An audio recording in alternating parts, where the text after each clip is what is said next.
Hey Naomi, welcome to When Spirit Talks. Hi, thank you so much for having me. I'm so excited to see you and talk to you and hear all about this topic because I know it's going to help so many people. And I want to know how you became a holistic breakup coach and a little bit about your journey as to what got you there. Yeah, absolutely. Thank you for asking. So I think I've probably been in the spiritual, holistic world from a very young age. Like I remember reading tarot when I was 12. I had my first regression when I was 14. So my whole family are very much embedded in this spiritual world, whether it's just for fun or professionally. Um, so yeah, I had a very strong connection very early on, and then around about 16, found boys and booze, and completely disconnected until I was about 30, and then I'd moved country with two small children. Didn't speak the language. I was only in France, but I didn't speak French. And I just started to encounter so many challenges. And when I was so isolated, I didn't have any friends, I didn't have any family. It was that return back to my spirituality that became my crutch. And through finding that crutch, I created a business. And I always say that I'm an accidental entrepreneur because initially I started um, just out of interest. My son wasn't eating at the time, so I started to study nutrition. I became a nutrition and mindset coach. I started doing healthy nutritional workshops just to help other mums um, just feed their children healthy food. And this was like 13, 14 years ago. Wow. So it was before like this big trend that we're in now. It was when quinoa was still quinoa. um, um, so yeah, that kind of that's what started, and I went on to work with hotels and restaurants, coach clients, um, and I then created like a food product range as well, and that was all going great. I was in Harrods and Six Sense spas and was doing really well. Everything was just going really, really well. And then moved back to the UK, and things kind of got a little bit stagnant, and then really hit an all-time low at the beginning of 2020 when my marriage fell to pieces. And then I ended up in lockdown with my now ex-husband. And I completely fell to pieces. Like it was trying to, every day was just trying to survive. But because I've been coaching for so many years before, I just started to be my own client. Mm. And every day I created these rituals, these practices, and I was like, right, okay, today, anxiety, right? What is the tool that I need to move through the anxiety with? Or there'd be anger, or there would be loneliness, isolation, frustration, resentment, all of the feels, all of those low vibrational emotions would come up thick and fast. And I would just sit in it and I'd work through it. And I was connecting every day to signs, to a daily practice. Um, and it was actually when I was speaking to my solicitor um, that really made me realize what I was doing and the value that was in it. My solicitor had said, she said, your husband's a difficult person to deal with. She said, out of all my clients, like I'm just baffled because he's very difficult, yet you're so calm. And she said, my other clients who have don't have half the amount of issues that you're going through, they're completely losing it. And that was a moment that I thought, oh, really? Um, and I didn't act on it straight away. It's been something work in progress. If I'm honest with you, there's been a lot of fear Mm. around kind of stepping out and stepping into this work. Um, but I've been gradually being pushed and pushed and pushed, and I'm just in a transition of really moving all of my work onto just really focusing on coaching people through breakups, and that's men, that's women. I've running a program at the moment, a group program. I'm seeing one-to-one clients, and it's kind of been, I don't know, like something that I've been doing, but I haven't been speaking as much about. And I keep like testing the water on social media and going, what will people think? So there's that element within me that's like just wanting to go and just get out there. But there's also that like that little girl inside of me that's a little bit fearful, if I'm honest. Yeah, and it's so funny because before I start asking you more about this breakup coaching, I love how you just mentioned that because it's so important as business owners and even people without a business who are just starting their journey. There's always going to be a point where fear sets in, and it's always going to Yeah. be when you're starting something new. And when you were Mm. talking about like dipping your toe in, like I just kept getting confirmation that that was like your path, and I'm getting it now too. And Yeah. it's so true that when we step into something new, right? It's new energy, it's new everything, that fear sets in. And sometimes it just takes like stepping in a little bit and then like waiting, stepping in a little bit and waiting to actually see how amazing and successful and incredible the journey is going to be. So I love that you're actually like stepping out of your comfort zone and doing that. That's amazing. Absolutely, thank you. And yeah, like when you just said that you felt it, like I had like all goosebumps because I know Yeah. it. And it's sometimes it's what we know the most is what we resist. It's like because there's that fear, but I've got every single bone in my body is like a yes, do it. Mm. But then there's that, "Oh, but what if I fail?" And it's that real dance with, yeah, you have to feel that fear, but lean into it. Yeah, it's a huge up level, and Mm, you're the perfect person to help these people because you've been through it. And you, yeah. like, I love how you shared that you had that daily practice and how you were your own client because that's Mm, so important. I feel like in our world, like, and that's how I started out too. I was my own client. Like I yeah. did my whole entire healing journey for myself. I didn't even think about like the future and what was gonna, what I was gonna fall into. So it's very similar to like what you stepped into, but that is incredible. And I think you're going to help so many people. Yeah, yeah, I know I am, and I already am. So every time that I like start working with a new client and I see the results and how much it's supporting them, I'm like, oh yes, it is. And I know that we Yes. shouldn't need that external validation because we should know, like within us. However, like sometimes we do need like somebody just to go, you know what, thank you. Like you've really, really helped me. And it's just those moments that I'm like magic. We can't do it alone at all. And No. sometimes we do. We do need support. We need to hear that we're doing the right, we're doing the right thing for Mm, us and we're growing and we're healing. Because sometimes when we're in it, like we don't really see it like yeah. ourselves. And so sometimes we do Yeah. need that outside person to be like, look at what you're doing, look at how far you've come. Mm, And sometimes we don't see it unless that other person's telling us. So I want yeah. to know, how do you help people get through their breakup journey? Oh, so first and foremost, I meet them where they're at, where their starting point is. Everybody like comes into their journey at a different place with different emotions. Um, so I just meet them at their starting point and we'll just be in that. It's really all about just like realizing, like getting them comfortable with the discomfort of Mm. it, if that makes sense. So it's giving them the time, giving them the space to explore the emotions that they've got coming up. When we go through any challenging time, when we when we feel emotions such as fear, anger, resentment, loneliness, desperation, all of those low vibrational feelings, we just want to distract them because they don't feel good. But the healing journey is validating all of the low vibrational feelings and just giving them a space and saying, yeah, like you're allowed to feel that. And sometimes just that in itself is just so healing, just having that permission, just and that acknowledgement and that time and space just to be seen, just to be heard, and just to hold that container. Like that's the first place to start. And then from there, then we work through the different tools that can help to support them.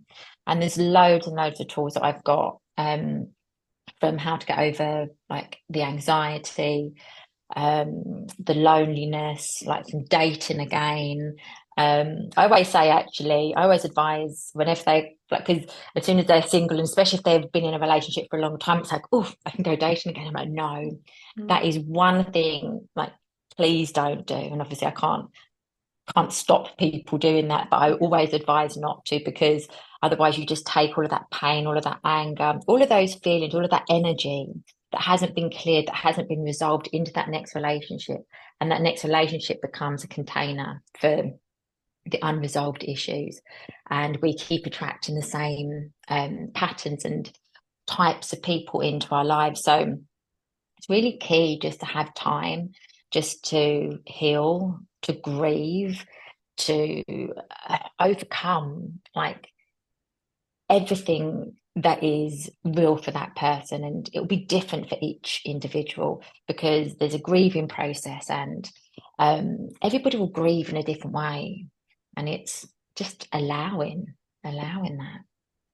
I love how you mentioned taking time to Mm, pause because it is true. Like it's easy to get out of a relationship, jump into a new one just to kind of forget about the old one. But you're mm. right, like that energy hasn't fully healed. So it's now being transmitted to the new one. And Yeah. yeah, just that boundary, that healing hasn't been done yet. So I like how you mentioned that, just taking that pause to heal and feel and all that stuff. Yeah, absolutely. And listen, I've been there, and I bought the t-shirt on that one. And Mhm. I took in between, like when me and my ex-husband separated, had about like 9 months of like going through all of this on my own. And if I hadn't been in lockdown, I probably would have dated a little bit sooner, if I'm honest. But from a place of like that low self-worth, just wanting to be loved, filling that void, the distraction. But so when I did start to date, I kind of like kept attracting like the same kind of guys. And I was like, surely I'm not that bad. Like, and then like I realized that all of the guys that I was attracting that were not being respectful, were not treating me in the right way. I was like, oh, one sec. The common denominator in all of this is me. It's not them, it's all me. So then it was taking that responsibility, going back, coming out of the dating scene, revisiting like myself, doing a self-evaluation and going, right, what's going on here? And my self-worth was still really quite low. I was like, I'm not loving myself. I don't value myself. So I'm attracting from that place. So again, it was going through that whole process again of revisiting, reevaluating, healing again. Like we can't heal in a week. You can't just take a week off work and say, okay, well, I'm going to heal from my breakup, because it's a multi-layered approach. And that's where like the support, the coaching comes in. It's having somebody by your side who's in your corner, who's there to listen when there's a trigger, whether it's with children or if they've started, your ex-partner started dating again or whatever it is. It's just having somebody there that's on your side. And it's different to friends, because friends have their opinions and he's this, he's that, or she's this, she's that, and you should do this, you should do that.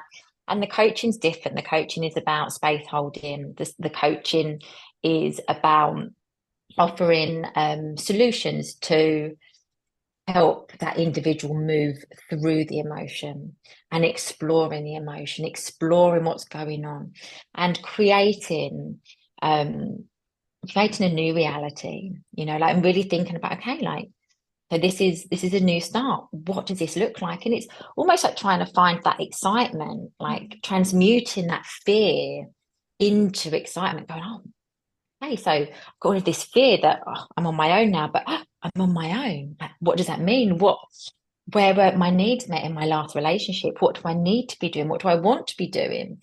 So it gives you this opportunity for transformation. And I think that's what a lot of people don't see when it comes to like breaking up. It's like, oh my God, well, that's the end. And it's like, no, but it's a new beginning. Yeah. How do you help people call back their power? Like when they're going through that, like what is one thing you think everyone going through a breakup should do to kind of take back their power? Yeah. So this is always like a really, really hard one, but it's Mhm. forgiveness. And there are, and I work with people and their ex-partners have done unforgivable things. And I know this from my own experience as well. Having that, like really holding on to that anger, the resentment, the frustration, all of those feelings. Um, However, if if we don't forgive, then it's like drinking poison and expecting that other person to die. The only person who suffers is ourselves, and they have got our power because it's their fault that the individual is feeling anxious or can't date again or has lost a house or whatever it is. So when we're able to move through that forgiveness process, it gives us like inner freedom. It's got nothing to do with the other person. And this is where like it gets really challenging with clients because they'll come up with, yes, but he or she did this. I'm like, yeah, but if you're still holding that emotion, who's suffering? So it's really like getting them to like move through the forgiveness, and it is a process and it doesn't happen overnight. Also another thing is like taking responsibility. And again, that's like if it's always the fault of the other, then they've got your power. Okay. So as soon as like we can acknowledge the event or the trigger or whatever's happened, we can acknowledge it and we take responsibility saying that happened. I don't like that. And it's made me feel this, and this. Okay. Rather than they've done that, they've made me feel da, da, da. So it's just like a real shift in that language and just like owning, taking responsibility for for how we feel as a result of the challenge, the circumstance, the situation that we've been put in, which is not in our control. So we can't control the things externally. The only things that are within our control is how we react and how we process that within us. And that's where we take back our power. And it is challenging because, as I said, like there are a lot of people who are holding like a lot of really heavily burdened emotions. They've been emotionally kidnapped. Yeah, you mentioned forgiveness. And the Mm, first thing I went to, because I've been there before and I know so many people get stuck with this. So I want to get your input on it. yeah, So, right, someone hurts us, whether it's a relationship, it doesn't really matter. Anyone in our life hurts us, right? You always hear it's important to forgive them so that you can move on. mm, But when people are in the thick of it, all they're feeling is, like you said, anger, resentment, like yeah, wanting to get revenge, not understanding like how you could be in this position. So, what is one thing people can do when they know they have to forgive, but they're just stuck in that emotion of resentment and anger and yeah. distrust? Like, how do you actually start that process? Yeah, that's a really good question. So, and it very much is, as you say, a process. It's not just a one stop shop solution. And it's like, it's understanding that firstly, that by forgiving, that you're setting yourself free. It's not validating what this other person has done. It's got nothing to do with the other. Okay. It's just understanding that, okay, I'm going to forgive this person for myself, for my inner peace. Okay. So that's like the first step. And there's different exercises. I mean, like my favorite exercise is a forgiveness letter. And it's really interesting if you start a forgiveness letter and you write a new letter every single day for 30 days. And you just allow yourself to completely express everything that you want to say to this person.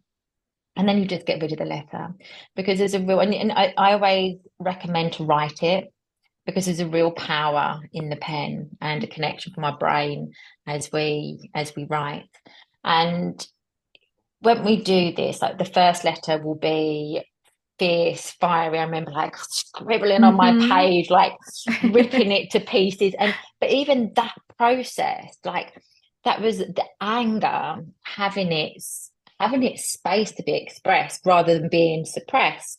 So it's, as I said, like it is a process. It's like witnessing like the emotions that come up, witnessing the anger. And the anger's valid, like just giving that anger, yeah, like I'm angry and that feels, and you can allow yourself just to feel how it feels in your body. And you can do somatic movement as well. Like that always really helps.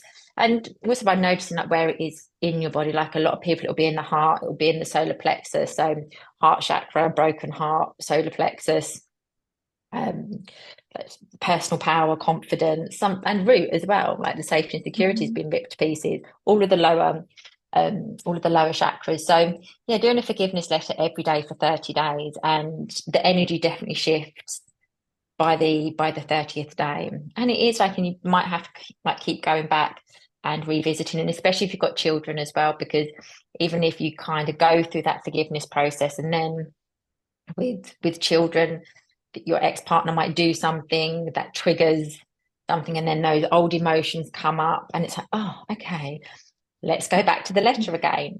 So like as I said, I'm like many years down the line, and I did another letter just recently because I noticed the triggers, and writing it wasn't as emotionally charged.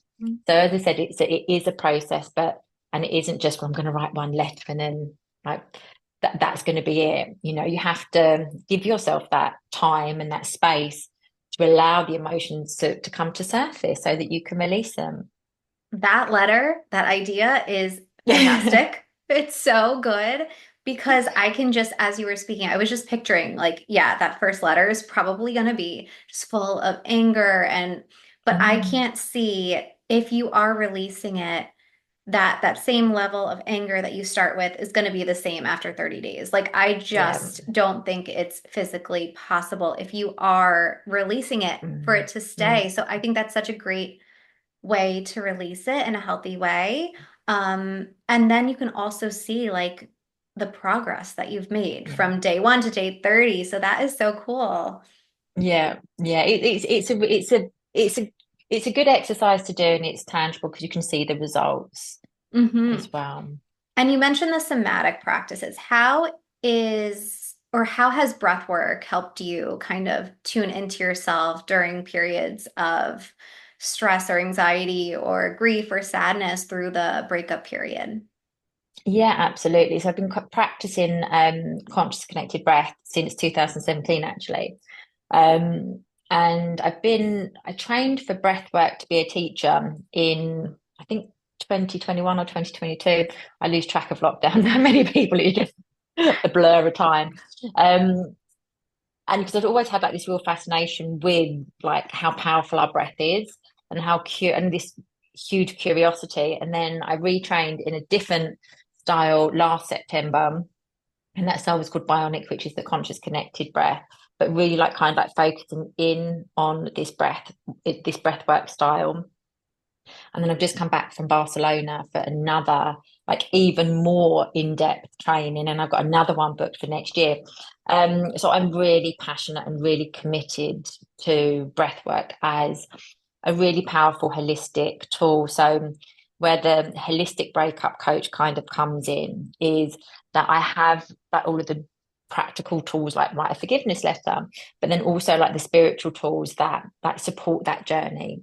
One of the things for me is looking for signs and being guided by the signs, because when you feel that you've got nothing and you feel you've got no one, like the signs can be that lifeline every day. So it's really like the holistic side is really a huge part of my breakup coaching. The breath work in particular, just where the conscious connected breath, it just connects the mind and body. And it has this incredible capacity to go into the subconscious mind. So all of those suppressed. So if somebody's been in a relationship for like a long time, for example, it doesn't have to be a long time, but if it is a longer period, um, like there could be a lot of suppressed emotion. So, for example, if the woman has been silenced and she hasn't had a space to speak her truth and has been like a wife that's seen and not heard kind of thing. I know it's like it, it sounds like quite old fashioned, but it still very much is very present in relationships that we see. So that suppression of the voice, that emotion has been deeply suppressed for many years sometimes. So by doing the breath work, it gives us this power to access into the subconscious so that we can release like the suppressed emotions, and not just from this lifetime, but from like epigenetics shows that like through conscious connected breath, that we can release trauma, like days going back like 7 generations, which is wild. And on my recent breathwork training, I actually had that experience, which I felt like the generational trauma, like, and it was all like on the masculine on the right side. Mm. Just I just felt it just leaving, and I was like, oh wow, did not see that coming. So it was really, yeah, it was really cool. Um, so yeah, it's really it's healing, and it really improves your sense of self-awareness, and just gives you so many insights as well. So it's for me, it's like, and it gives you like this space just to release the emotions. Yeah, I it's love very, that. very powerful. Yeah, that's amazing. That's incredible. And I think a lot of us don't tune in as much to our breath and allow that time for Mm. release. So yeah, that's incredible. And before we get into the spirit segment, I want to touch on manifestation really, really quickly because Yes. I want to know how can people use manifestation to call in a relationship that is like the perfect one for them in that moment? Oh, absolutely. I love manifestation. So like firstly, do the work on yourself. And I always say, date yourself first. Be the person who you want to date. Um, but when you want to manifest and call in that person, the first thing to do is to get really clear on exactly what you want and write that out in a list. And I start like with things like eye color, maybe, or hair, height, physical build. And I know it's like very shallow how kind of things, but if you have like a type that you're attracted to, like get that down, you know, because it's really important that we communicate like all of the finer details with the universe. Because otherwise, just say for example, like we put all of these amazing qualities like in a person, but we don't specify an age, and then you've got like you could be like 40, I'm going to be 44 on Thursday, 44, and then like attracting an 18-year-old, for example. And you go, oh my God, but this is so wrong. I'm not attracting 18-year-old, just as a record as a really bad example. But so like it's really important that like we really like nail down like all of the finer details. And then how do we want to be treated? What are the values that we want to attract in a partner? So what is important? So a really good place to start with is like, what are our own values?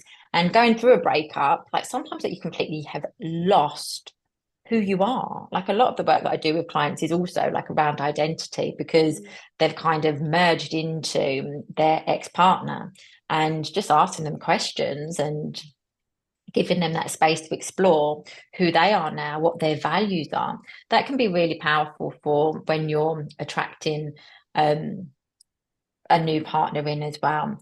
And then like details like how you want to be treated as well. I think this is always really, really important. And being as specific as you possibly can. If you've got children, like they accept, love and accept my children as their own. You know, like it's really like thinking not just the person that you want to bring in, but everything that surrounds that person, the life that you will create together. And that's if it's blending families together as well. It's like this new relationship, what does it look like? What does it feel like? And writing it all out, and writing it out in like the present tense, writing it all out with gratitude as well. And manifestation is our brain and heart coherence. So giving yourself like time and space every day to connect with spirit or connect with like a high power, whatever it is for that individual, and do like a little bit of heart work, like come into the heart space and then visualize the person, see yourself in that life holding hands, or see somebody next to you like in your bed, and even like doing like really small little actions. So for example, if you have a like double or king size bed, for example, and you've got throw pillows on, like just clearing the other side as if you were welcoming in that other partner like next to you in bed. So taking the throw pillows off, which if you're anything like me, at the end of a long day you just want to get into bed and you're like, oh, but I'll always put them off. I'm like, no. Mhm. Apart from there was a time when I just come out of hospital, I was like, the pillows are staying. Yeah, it sounds like you're making physical space to Yeah, energetically call them in. 100%. Yeah. Awesome. So I want to talk about everything in the spirit segment now, and I want to know what is one thing you always include in your daily routine that keeps you spiritually grounded and balanced that might help others do the same. Oh, beautiful. So one thing that I do, well, I meditate every single day, Mm, and I have done for like over 5 years now. So wow. meditation, that's just my connection to the spirit. Um, and like a little tip that can help people to integrate this into their daily practice, because often people go, oh, I don't have time. So what I'd Mhm. say is, what is your minimum daily standard? Okay, so that is setting yourself a minimum. So even when you've got a hangover, when you're running late, when you Mhm. haven't got time, whatever's going on, like setting yourself a daily minimum standard. So mine's 2 minutes. So even if life is chaotic, like my promise to myself is, okay, well, I can sit with myself for 2 minutes. And it usually will end up being 5 minutes, but because the minimum standard is so low, it makes sure that every single day, like I will meditate. Wow, I like that. And you can always increase it. Like start low and then increase it. That's great. It's Yeah, like you're keeping, yeah, you're making a promise, you're keeping it, and then you start to see that value. That's cool. absolutely. Yeah, well, usually, I mean, my usual practice is about like half an hour to 40 Oh, minutes. wow. But if I don't have time, like then I'll just go back to 2 minutes. Hmm. But I never do that. But because my minimum standard is really low, that it's almost like my buffer. So I know that even if I am busy, well, I can just do 2 minutes. Mm-hmm. So it's just that mindset shift that's like, because some days I'm not going to have 40 minutes. So the easy thing to go is, well, I don't have 40 minutes today, so I'm not going to do it and abandon like ourselves. But if we have that flexibility that we create, then we can't we can't miss it. I tell my Reiki students that all the time. I'm like, you don't have Mm, to sit there and hit each chakra and do this whole big thing. Like, mm, literally, you can take 1 minute, send it to yourself, touching it, whatever it is, and that's enough. Like, that's enough for mm. that day. And then you play each day by ear. Yeah. Yeah. What is your favorite story regarding your connection to spirit? Oh my gosh, favorite story with my connection to spirit. Probably when I was going through my divorce, or well, still we were living together in lock. I call it lock up because I felt locked up. Um, my favorite story was like every day was like a real struggle. So in one of my meditations, I said like, give me a sign, that I'm on the right path. And I saw a butterfly come into my vision, and feathers have always been my sign as well, and they're like that's a sign from my nan. Um, and yeah, every single day, like I can't even tell you for how long. I'd wake up in the morning, I would have the dread, I'd have the fear, all of the feels, I'd literally feel them all. And I'd get myself up and I would take my dog for a walk in the woods, and I'd literally start crying because that was a time when I'd like walked out of the house, like the kids were in the house, my ex-husband was in the house, and it was like, and I'd go into the woods, so being surrounded in nature, and then I'd just cry, and then I'd feel panicky, I'd feel anxious, and I would just say, angels, if I'm on the right path, please just send me a sign. Please just send me a sign I'm on the right path. And then I'd be walking my dog, and then within minutes, butterflies would literally, like swarms of them would just come in front of my face, and then there'd be feathers everywhere. And the whole walk would be feathers, butterflies, feathers, butterflies. And by the end of it, I'd be like, oh, okay, yeah, yeah, on the right path. It's all good. It's all good. And then I'd go through the rest of the day being gradually like worn down, go to bed, wake up the next day, feel the same things, and then have to repeat that process all over again. And that I repeated for I don't know how long, but that was my strongest connection and my most beautiful connection to spirit, because like without that, I don't think I could have got through. That's so beautiful. That's such a beautiful experience when you're like amidst the chaos, just to have Yeah. that love being sent down. Oh, Mm. amazing. What is one final piece of advice you have for listeners who are trying to improve their spiritual well-being? Oh, beautiful. Oh, okay. So my advice will be meet yourself where you're at, um, each and individual day, and base your practices, base your day on how you feel in that moment, not on how you felt last week or like 2 weeks ago, whatever, but on that day, because sometimes like we can have these expectations for ourselves, and especially with like a spiritual practice, because like we can put like really high expectations on ourselves. Well, I'm going to meditate, I'm going to journal, I'm going to do breath work, I'm going to all of these things. Like we want to do all of these beautiful things, but it can become like a chore, and we Mhm. can lose that connection to why we're doing it, what's the intention behind it. So if we just give ourselves like a moment just to tune into our heart space and just ask ourselves, how do I feel today? What does my heart need?